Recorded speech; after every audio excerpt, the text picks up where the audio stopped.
It's perfect for my message today. My message is roll away the stone. Roll away the stone. We're going to look at the stone that was at the tomb of Jesus. Not so much the Bible stories themselves, but its relevance to us today in living free. It's Easter Sunday. Happy Easter, everyone. And it's always an interesting time of discovery in our Centers for Spiritual Living because we do not teach that Jesus was the only child of God. We teach that we're all children of God, that God is the all. And out of that all is manifest all through its love. We teach the message that Jesus brought. He was a great example of the possibilities that are present for us to live in our own divine potential and power. He represents the highest consciousness that we as humans are aware of. It's the Christ consciousness that Ernest Holmes talks about in The Science of Mind. That spark of the divine within us that is seeking expression through us. Love was his teaching. Love was his teaching. His message was oneness in God. I and the Father are one. You and the Father are one. We and God are one. Oneness. His message was to love one another. Sounds simple enough, right? Doesn't seem to be happening. And these things and more you shall do also. Meaning the miracles that he performed can do too. And we see so many miraculous things that happen in our world today through advancements in technology, medicine, miracles. Particularly if they were plopped down at the year 1000, no, 00, miracles. And yet we live those every day. He was a great example of what is possible with faith and belief. So when we go to those Bible stories and we look at them, there's 4 of them. All 4 apostles wrote about this event. It was a big deal. It was a big deal. And they all 4 wrote about it. And they all said that Jesus died the same day that he was crucified. That was unusual. It usually took 2 or 3 days. Then we were told that the rich man, Joseph, came to the cross and took the body and wrapped it, prepared it for burial, put it in a new tomb, the stone, and left so that he could get home on Friday night in time for the Sabbath before sundown. Have you ever thought about that timing? If the timing is correct, Thursday night would have been the Passover when he got arrested in the garden, tried overnight. He was denied 3 times by Peter by dawn. He was taken and crucified that day. And by 7 o'clock in the evening, he was already in a tomb. That's pretty quick. Pretty quick. So each one of the stories in the books of the apostles varies. So let's look at some of the variety of them. The book of Matthew tells us that there was an earthquake, and the angel rolled the stone away in front of the Marys. There was 2 Marys, Mary Magdalene and Mary, mother of James. Then the angel sat on the rock and talked to them and explained what had happened. Mark says the stone was already gone when the 2 Marys got there. And the angel was inside the tomb when they walked in, and he explained what happened there. Luke then says the stone was already gone also, but there were 2 men in shining garments inside the tomb who spoke to the Marys, and now Joanna's with them. They picked up a 3rd, and he explained what happened. And then finally the book of John says, no. Mary Magdalene was the only one that went. The stone was already rolled away when she arrived, but she didn't go in.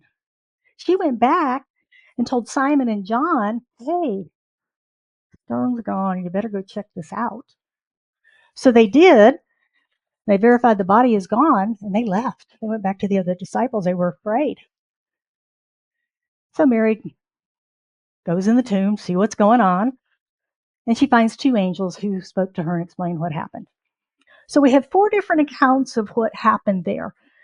The only consistency is the stone was gone and Mary Magdalene was there.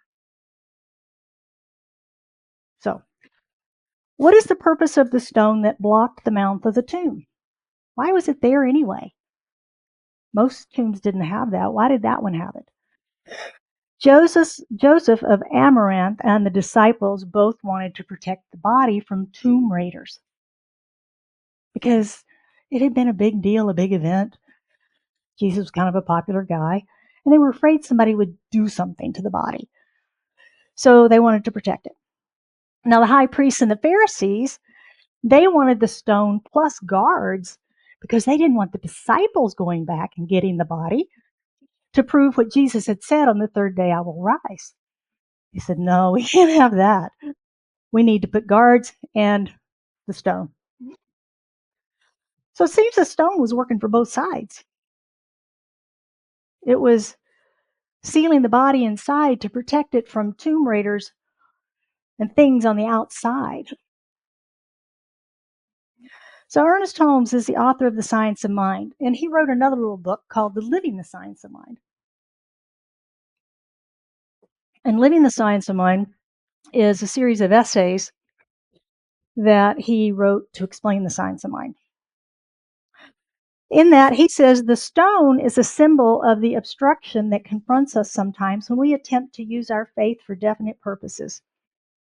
How often we look at the stone, how often we think of the tomb, how seldom do we realize there are no obstructions to divine power. We all have our stones and boulders, don't we? Things that seem to obstruct our lives, our dreams, desires, and goals. It's a symbol from what blocks us from our exit from darkness. And darkness can be physical, mental, emotional, and spiritual.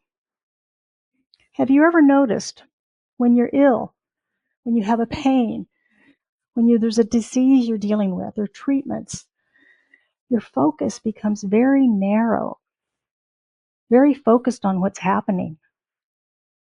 And you sort of lose perspective of the outside world.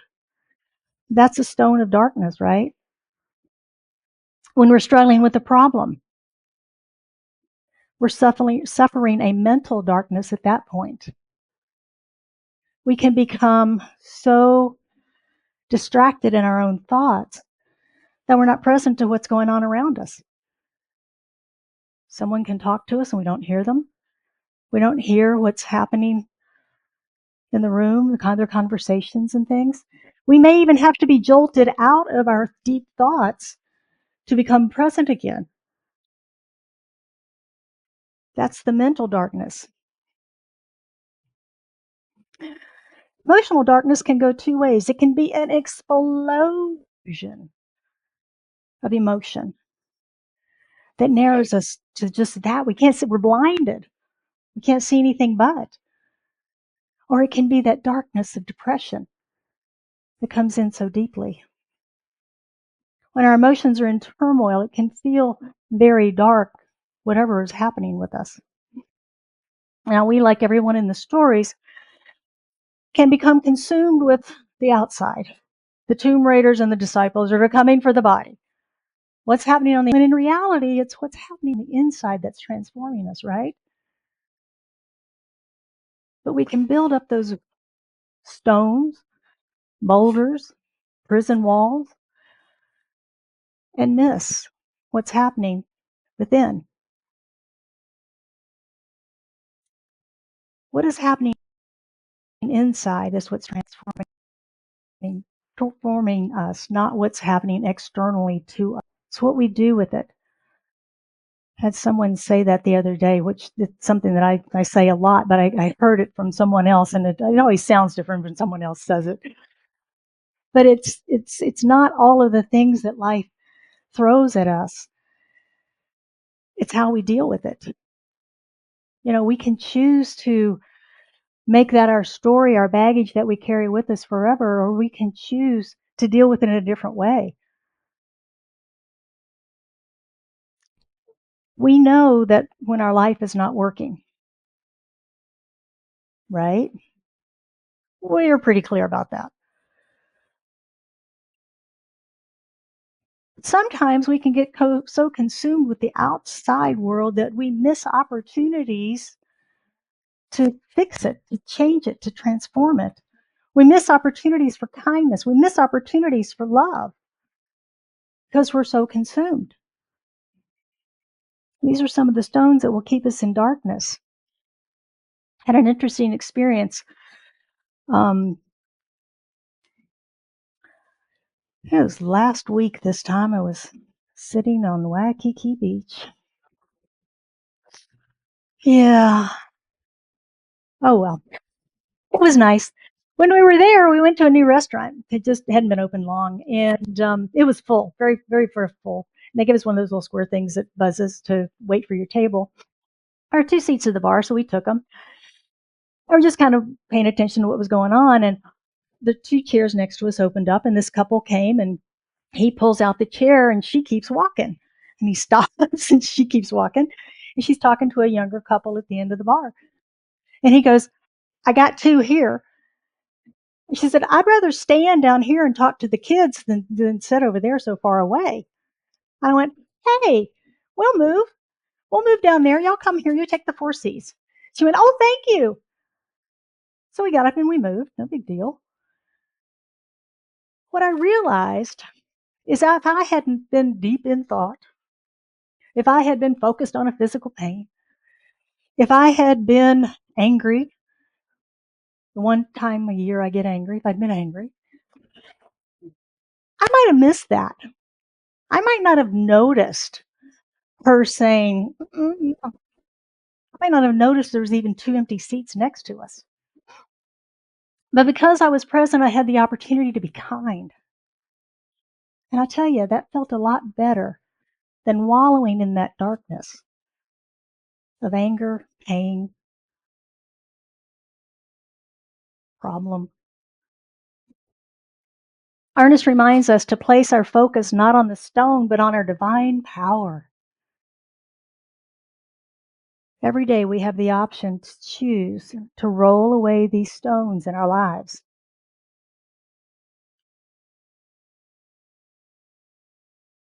Things that block our way or hold us back from experiencing that spiritual magnificence we talk about in our mission statement. Things that block our light. Because that's what happens, right? When we're putting up a stone to block all the stuff from the outside, we're really blocking our light from going out into the world.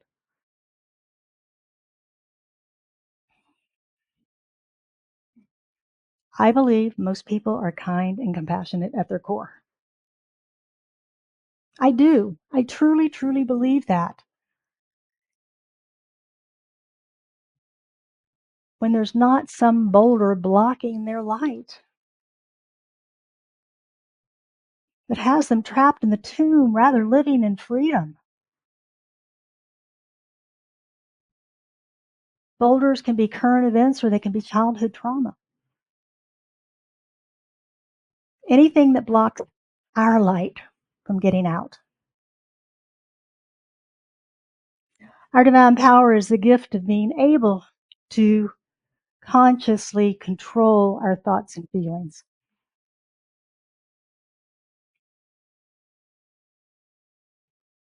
We have conscious control. Do we always use it? No, because of all that stuff I've been talking about, right? But we have it. We have that power within us. We have the power to transform energy from one plane of consciousness to another. From thought to form, right? from wine to water. Other way, water to wine. I guess it works both ways. Water to wine. Water being consciousness, being thought, wine being the production of the grape.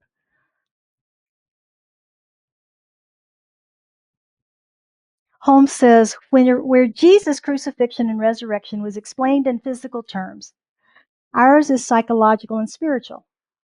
Our crucifixion is crossing out all the negativity and fear, and our resurrection is the realization of our spiritual mastership. So what is spiritual mastery? What is spiritual mastery? Official definition says it's a state of advanced spiritual development and understanding, characterized by a deep connection to our spiritual nature and the ability to navigate life's challenges with wisdom, compassion, and inner peace. Not what happens, how we deal with it. Wisdom, compassion, and inner peace. Imagine if you were so peaceful you never got upset when someone cut you off in traffic or said something annoying to you or you heard something on the news. Imagine if you were so centered and peaceful that stuff just didn't rattle you.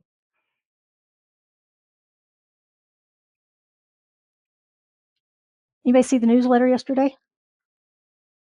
Okay, go home and read it. Since you didn't see it, I'm going to tell you something that was in it. How about that? I have a little section in there every week called Prosperity Corner. And we talk about prosperity principles in that. And I was talking about a beach book that I read. I get to read beach books when I'm at the beach. It's the only time I get to do it. And this one I enjoyed. It was about the transformation of a character from through the eyes of his college sweetheart. They had reconnected after about 30 years. And when he was in school, he was driven. Type A, going to be a success no matter what, get out of my way. And now he was mellow. He was philosophical, kind, compassionate, quite likable. We're working on it. His transformation came after he lost everything. He lost his business, he lost his family, he lost all of his money, he lost his sense of self. And when he was at the bottom, he found a spiritual center. No, I didn't know that was in there before I read the book, but it was in there. I struck a chord. I liked it. Because I've experienced my own transformation after studying these principles as a science of mind. And I've seen many, many people experience transformation to find their love, their light, their peace, true prosperity, happiness through this teaching. Many of you in this room have found that. And isn't that the vision of the personality that many of us carry of Jesus? He seemed to be pretty centered. He seemed to be pretty peaceful. He seemed to be pretty happy. It was said he was so illuminated at times that you could not look upon him. His example of what's possible for us. Oneness in God. Love one another. This and more you shall do. This reminds us that we already possess power. And when we learn to let the old slip away and be replaced by the new, when we no longer carry the burdens of yesterday into our tomorrows, we shall find each day a day of resurrection and rejoicing. What old do you need to let slip away? What new do you need to embrace? We may have burdens today. We don't necessarily have to carry them into tomorrow. Tomorrow's a brand new baby day, as Mary Morrissey says. It's a brand new day. And we have that power of choice whether we're going to pick those burdens up and carry them out with us again or let them go. Resurrection means renewal. And we're blessed to have that choice to renew every day. What thoughts, beliefs, and actions are you choosing to renew? Are they the positive and uplifting ones, the expansive ones? Or are they the negative ones and the ones that don't really support us? That's our question. What are you picking up and carrying forward into tomorrow? Well, let's look quickly at some principles that we can practice for this week. Remember, you can sign up for Mindful Monday and get a recap of this and the principles with the QR code, or send an email, or the front lobby. There's a table you can sign you're up for. Um, Lee, in the office, in the bookshelf, about right there, at my height, your height will be right there. There's a glass jar full of stones, I believe. Did you see if you can catch those? All right, our first practice is roll away the stone of perceived limitations. These are the stones or boulders that seem to be obstructing our heart's desire. Limitations we face are created like all things. Limitations that we face are created like all things, from thought to form. First in mind, then in form. So we can roll those away by practicing our affirmations and affirming our power. Is that all of them? More. Yeah. Practice our affirmations, affirming our power, our strength, our creativity to remove obstructions, and then call forth our good. Roll away the stone of any beliefs of necessity of illness. Illness is not necessary, but it happens. If you believe experiencing any disease of the body or if you're experiencing disease or illness of the body, journal about what that limiting belief might be. Do I have a limiting belief? Do I have any belief that tells me that this is necessary in my life? Is it something that I've inherited? Is it something that I need to show up as who I am as a person? Is it something that I don't know what it is? I don't really want it to go away. My throat issue, something I really want to go away. So we're making that happen. Journal about any limiting beliefs and the necessity for illness and transform them into your abundant good health. Roll away the stone which says you will never find a soulmate. Relationships are our most productive area of growth and expansion, spiritual growth. If you are seeking a partner, resisting seeking a partner, or flat out no, you don't want a partner, look into those deeply held beliefs and find out what's behind them. Is it fear driven, or is it truly a conscious decision that you've made? Excuse me. Roll away the stone that says you're not good enough.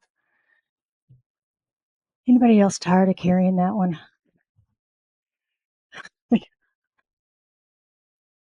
Not good enough, not smart enough, not fit enough or healthy enough or talented enough or worthy enough or anything enough. We're more than, we are divine expressions of God, individualized and unique. More, you are more than enough. Each and every one of you is more than enough. So let this go. Roll away that stone and step confidently into being who you have come here to be, as only you can be it. Nobody else can do it. Nobody else can sing like Jennifer. She's giving her gift. Thank you. Right? Be who you've come to be. Ask a friend or a prayer partner to share truthfully with you what are the words and the actions that they see you taking that demonstrate to them your belief in unworthiness. Because we demonstrate that through our words and our actions. And someone that's in prayer with you will tell you that if you ask them to tell you that. And then you can begin to heal it. You can begin to work through it. All right. I want to close this morning with a final quote. And I thought this was appropriate to our talk this morning. I, not events, have the power to make me happy or unhappy today. I can choose which it shall be. Yesterday is dead and tomorrow hasn't arrived yet. I have just one day, today, and I'm going to be happy in it. This was said by Groucho Marx late in his life as he described his philosophy of life. That's the choice we have every day. Reverend Lee has a gift for you. These are white stones. These are your reminder this week to carry them in your pocket, put them in a prominent place. And whenever an obstacle or something comes up, roll away the stone, my friends. Roll away the stone.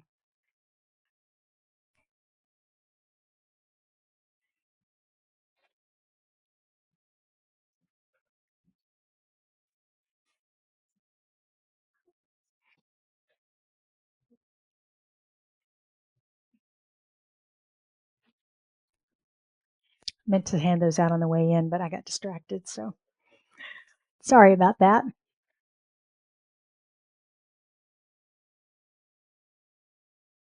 Thank you, Reverend Lee.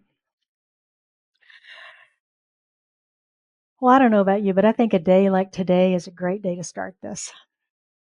Would you join me for prayer? As we go within this morning, we recognize that there is one power, one presence, one life, and that is God. It is the all, it is the allness that exists in, through, and as everything. It is peace and power. It is prosperity and love, joy and harmony.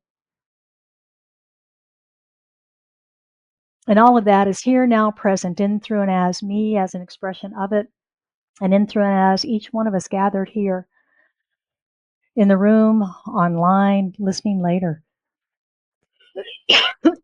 For we know we are connected in the oneness. We know there is no separation whatsoever, only one.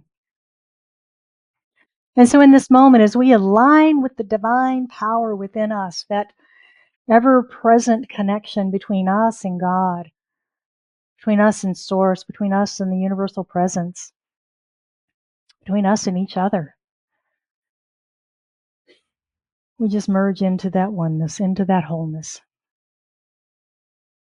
into peace, into love, joy, harmony, balance, prosperity. And I speak my word for and about each of us this morning, knowing that as we hold these stones in our hands today, we recognize that this is representative of the boulders in our lives, of the stones that block our way, that block our light. And we know that we have the power to simply move that away, to roll that stone away, and no longer allow it to block our way, obstruct our light, so that we may go forward into the world, shining our lights brightly, sharing our kindness, our compassion, our love, being who we have come here to be. And so we take these with us as a constant reminder that no matter what happens, no matter what comes forward in our lives, we have the power within to simply roll it away, to move it out of our way. I know for anyone that has anything on their heart this morning they seek prayer for, that as they lift it into this prayer, that we hold them in consciousness in this community, knowing the complete and total manifestation of that prayer in this moment. And so with a grateful heart filled with thanksgiving, joy, and gratitude, I simply release this prayer into the action of law, because I know it is done. I know that the word spoken is the word made manifest, and we affirm that truth together by saying, and so it is.